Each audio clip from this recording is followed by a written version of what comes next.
Hello friends, আশা করি সকলে ভালো আছো। আমি ভালো নেই, কারণ আমি বারবার অসুস্থ হয়ে যাচ্ছি, কেন জানি না।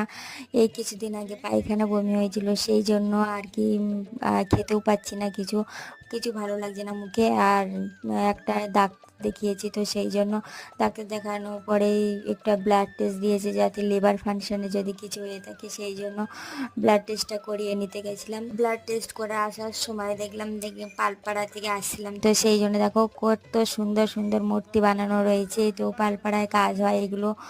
তো দেখো এখানে মেশিন রয়েছে, পালপাড়ায় এখানে মেশিনটার মানে মাটিগুলো ফিনিশিং হয়। আর এখন দেখো আমি ব্লাড টেস্ট করে চলে এসেছি, সে একটা পট্টি মেরে দিয়েছে। আর দেখো কেন অসুস্থ হয়েছি, কি জন্য বারবার এতটা শরীরটা খারাপ হয়ে যাচ্ছে, দেখতেও ভালো লাগছে না আমাকে। আমি অসুস্থ থাকার জন্য আমি ভিডিও দিতে পারছি না নতুন নতুন। তো চলো, বাই বাই, টাটা, আবার see you।